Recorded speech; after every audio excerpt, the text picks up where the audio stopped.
Well, hello and welcome back to my kitchen. In today's programme, we're going to be talking about Cullen skink. Origins of Cullen skink, which is the archetypical Scottish comfort soup, comes from the village of Cullen in the northeast coast of Scotland. And a beautiful little fishing village nestled into the cliffs there, well known in its day for the herring and for the haddock and the cod that were landed there. In the winter months, it was very cold up there, so fishermen coming back from sea would be wanting something nice and warm to eat, and the wife played a very, very important role there. Even at low tide, would carry the husband on their backs out to the boats so they wouldn't get their feet wet before they went for their day's fishing. So that wouldn't happen today. So today we've got the basis of haddock on it, but originally the word skink refers to the cheek cuts of beef, shin and hock and so on, which would be the origins of the soup, and just using cheap local ingredients, whatever they can get their hands on. But in the 1890s there were harder times set in, so they couldn't afford beef, and they would go out and they barter. There was always smoked haddock available because that was how they preserved the fish then, no refrigeration, so they were smoking haddock. So today we're using smoked haddock. And the haddock which we use, it's undyed, because there's no point in having fish that's just covered in dye. So we're using undyed haddock, and that's the essence of the flavour of Cullen skink. Now, to start it off, we'll use a larger pot with oil in it. We chop up some onion, some which we've already chopped before, just small onions, and it's fine. This pot will serve about 6 people, and or if you're very hungry, then it'll serve 4. And we eat this at home here all the time. It's really lovely flavours, rich flavours. It's got a warmth, natural warmth to it, and in the winter months it really is absolutely superb. So I'm just going to chop the onion very roughly. Take the skin off, otherwise it dyes it. So just chopping it roughly like that. And that will go into here, which then goes into the pot. Let's turn the gas on high, and we're going to let this soften. And in addition, we're putting in some mushrooms, chestnut mushrooms, readily available in all the shops and supermarkets now. And they've got much more flavour than you have in the ordinary white button mushrooms. So again, we just chop them fairly roughly,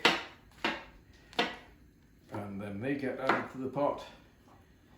It's such a lovely sort of one pot soup. This, it's absolutely amazing. I can't tell you how good the flavours are in this, and I really thoroughly recommend anybody at home to try this. It is so easy, and that's the essence of cooking at home.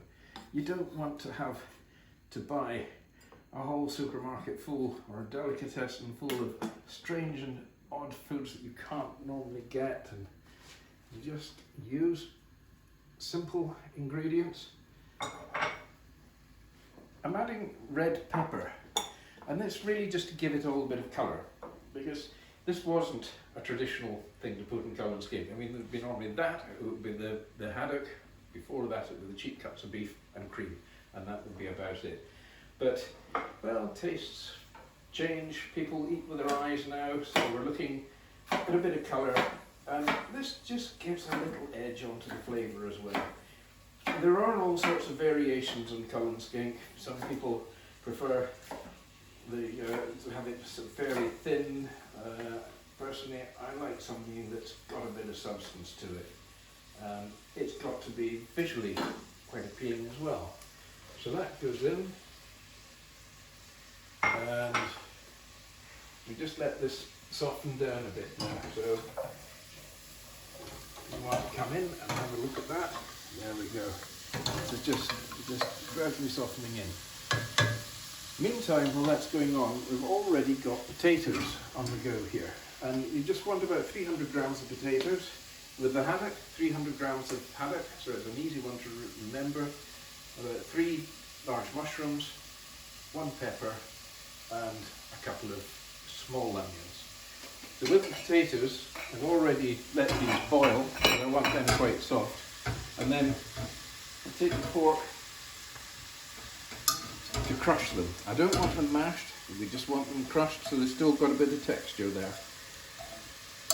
And once the mushrooms and the onions and pepper have softened a bit, then we'll just add the potatoes straight into there with the water as well. Now the great thing with potatoes as well, never have to peel potatoes. I think it's a waste of time, and you're losing all the best of the nutrient and the best of the flavour of the potatoes as well. A little bit of skin, lovely.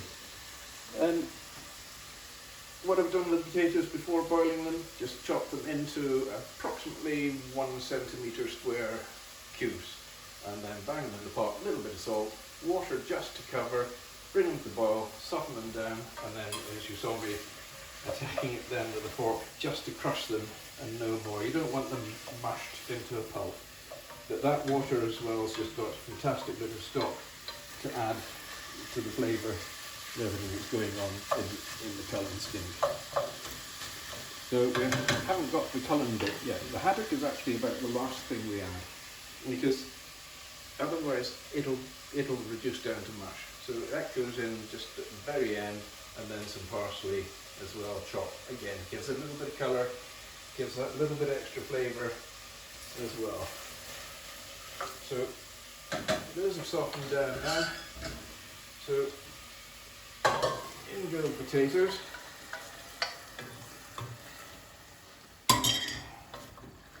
And we just stir that lot around. We've got the gas up full height there, so that will get going nicely. The other thing as well, that you'll see me doing in a wee while, once we've got the basis of it underway, is always taste your food as you go along. Then you know exactly how much seasoning you want, or if you've over seasoned it, then you can compensate in other ways. Very important to taste as you go along. So that's back to simmering again. So one other, again, definitely not Cullen. This is a South African Sauvignon Blanc, which works very well with cullen skink. It's got a lovely lemony, citrusy sort of flavour to itself as well, and a certain richness. So we're going to put in about a glassful. There we go. And another little glassful there as well. Enjoy your cooking. Make it fun. It's the perks of working in your own kitchen. So just blending that in. Now, because we're cooking at home, I'm not going to go to the efforts of the bother of making special stocks and doing it all chefy style. Stock cubes. What's wrong with them? Perfect. And this is just ordinary chicken stock cube. About 1 1/4 stock cubes. Whack it all in. And then just stir that in. And we'll let that go for a little bit. You'll see I've added no water other than the water from the potatoes there. With our haddock, it's 2 fillets of haddock there, works in at about the 300 grams that we require. So just dice that up quite simply and dice it into, again, about centimetre blocks. Turn it round, cut it there. And this type of smoking of haddock, it's as long as you're not using the dyed ones, they're always a slight sort of tangy to the flavour of the dyed haddock as well. But there's tartazine. These are just a lovely pale straw colour and just a very delicate, subtle flavour. Absolutely delicious, these. And there's all sorts of different recipes which you can do, and we'll come to those at another show. So that's ready to go in. But we also have cream. Now, when you're cooking, double cream. Don't use single cream, use double cream. Single cream will split, double cream. It's pretty bulletproof. You can bang it about, you can boil it up, you can reduce it down, and it just works wonders. There's about just short of 300 mils of that as well. So there's the other 300. We've got 300 of the fish, we've got 300 potatoes, we've got about 300 of double cream. And that, just put the whole lot in like that. Remember, this is a real winter warmer, so you're not quite so worried about the calorific count in it, because it's probably just about off the Richter scale. Just give that a stir and a blend in, and then we let that just come back up to the simmer again. Now, once that's there, then we start to add in the haddock. Now, this is such a simple dish to make. It's such a quick and easy dish to make. If it's just for the two of you, this will last you two, three days. And it's one of these soups that's always better the second day around. And I use the word soup lightly because it's more than a soup. This is absolute full-scale dinner on one plate, and it's one pot cooking apart from the potato side. So this is just going to come up to the simmer soon. As I say, using double cream, if it boils, so what? It doesn't matter, it's double cream, it won't split. If you did single cream and you brought it to the boil, then you'd have a problem, it would all split out.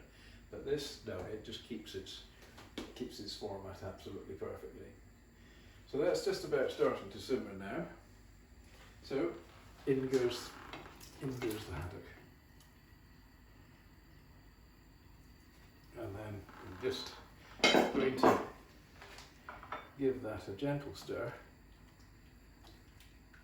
just to mix it all in, and the flavours will start to develop.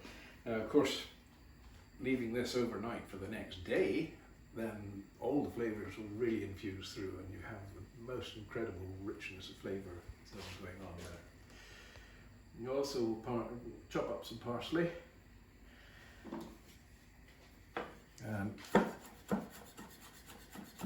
Again, this gives just that little bit extra flavour, but it also gives that extra colour as well. So you can chop the parsley as thick or as fine as you like. And I personally prefer it maybe just a little bit finer because it helps to release the oils that's built up in the parsley. So there we go. That's just ready to sprinkle into it. Just leave a little bit aside for afterwards, and we've still got one leaf of it left there as well.